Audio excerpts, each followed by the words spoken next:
বেশ কদিন হলো পদত্যাগ করেছেন উপরাষ্ট্রপতি জগদীপ ধনখড়। রাজনৈতিক মহলে এই নিয়ে জল্পনা একেবারে তুঙ্গে। এরকম শোনা যাচ্ছে ধনখড় মোটেই নিজের ইচ্ছায় কিন্তু পদত্যাগ করেননি। আসল কথা হলো নরেন্দ্র মোদী চাইছিলেন না যে ধনখড় চেয়ারে থাকুন। এও শোনা গেছে পদত্যাগের আগে জগদীপ ধনখড় যোগাযোগ করতে চেয়েছিলেন অনেকের সঙ্গে, কিন্তু পাশে যে পাননি কাউকে। এই টানাপোড়েনেরই সুযোগ নিতে চাইছে বিজেপি বিরোধী জোট ইন্ডিয়া। এবার ধনখড়ের বিদায় সংবর্ধনার আয়োজন করতে চাইছে জোট। সব মিলিয়ে জমে গেছে খেলা।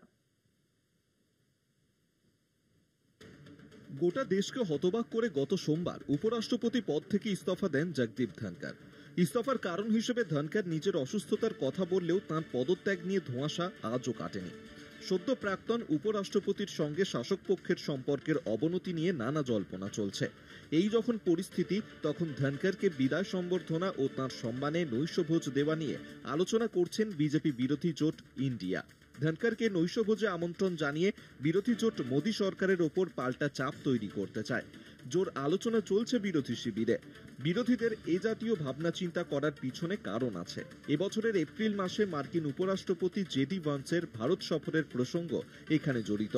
সাংবিধানিক রীতি রয়েছে যে অন্য কোনো দেশের রাষ্ট্রপতি ভারতে এলে যেমন দেশের রাষ্ট্রপতি নৈশভোজের আয়োজন করেন, তেমনি কোনো উপরাষ্ট্রপতি এদেশে এলে নৈশভোজের ব্যবস্থা করে থাকেন দেশের উপরাষ্ট্রপতি।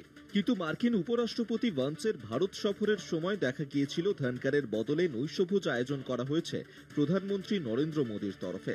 এ বিষয়ে বিরোধীদের বক্তব্য, এই নৈশভোজের আয়োজন আসলে ছিল মোদী বা কেন্দ্রীয় সরকারের তরফে ধনখড়কে দেওয়া বিশেষ বার্তা।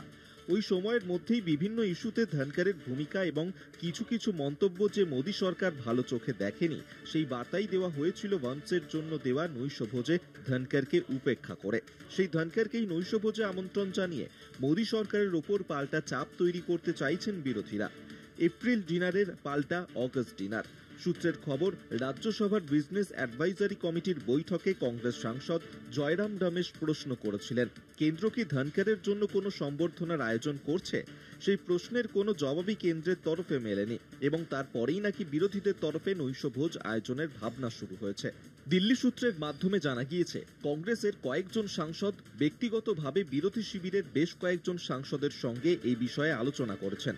যদিও এ ব্যাপারে কিছুই চূড়ান্ত হয়নি। শেষ পর্যন্ত বিরোধী শিবির ধনখড়কে বিদায় সম্বর্ধনা ও তাঁর সম্মানে নৈশভোজ দেওয়া চূড়ান্ত করলে তা হবে জাতীয় রাজনীতিতে এক বেনজির ঘটনা।